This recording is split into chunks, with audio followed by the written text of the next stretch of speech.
Kulturlab 01 ekimena aurkeztu dute. Lamusa Parkea Laudioko kulturaren arnasune gisa egituratzen hastea da ekimenaren xedea. Hemen daukagu botata hor lurrean lona handi bat, lona ibiltari bada, eta bertan egingo dira ekimenak, eta ideia da pixkat kulturaren ametsak ikustera ematea. Pentsatzen dugu hori parkea izan behar dela leku on bat kulturarako eta mende horretarako gune kulturala. Honekin batera, egin dugu, hasi gara antolatzen, beste ekimen bat, hemen kontenedore horietan. Kontenedoreak azkenean eraikin moduko bat jarri dugu, eta ideia da ezaguraztea artistak Laudiko jendeari.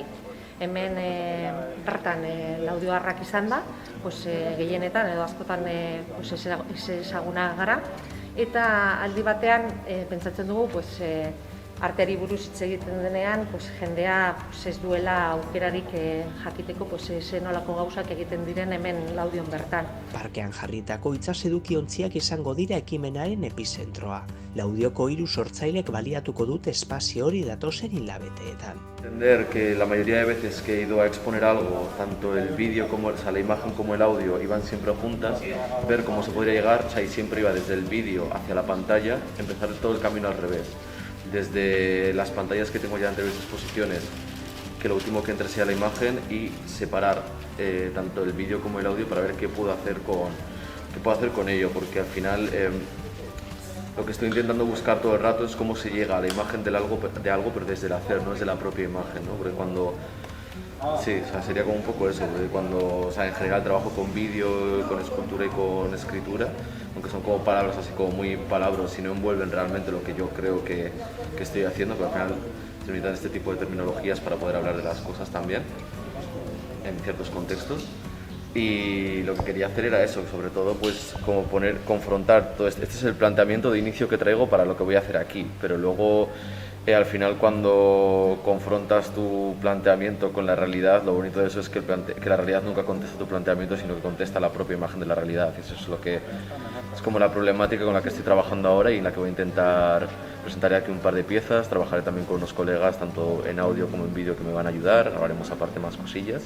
Y más o menos eso es como no sé realmente cuál va a ser el final. Tengo desde aquí hasta final de agosto para poder trabajar en ello, utilizar estos cubos como si fueran mi estudio y que pase lo que tenga que pasar.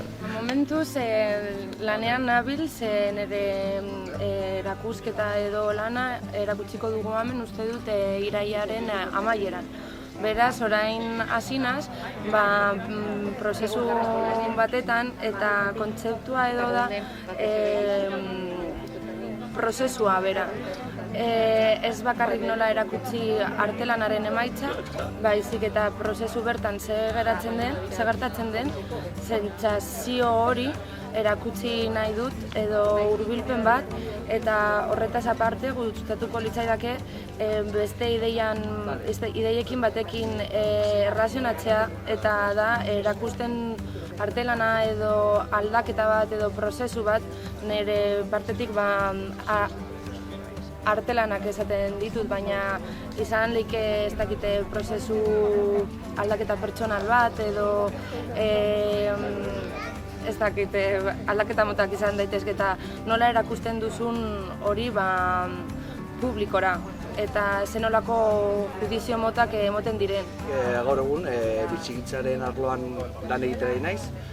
Eta orduan pentsatu egin dut pixkat brainstorming bat sortzea. Orain momentu honetan prozeduran nabil, eta horrexegatik ez dakit konkretuki zer erakutzeko dudan, baina hori impresio, 3Dko impresioarekin, gero iraganean egiten nuen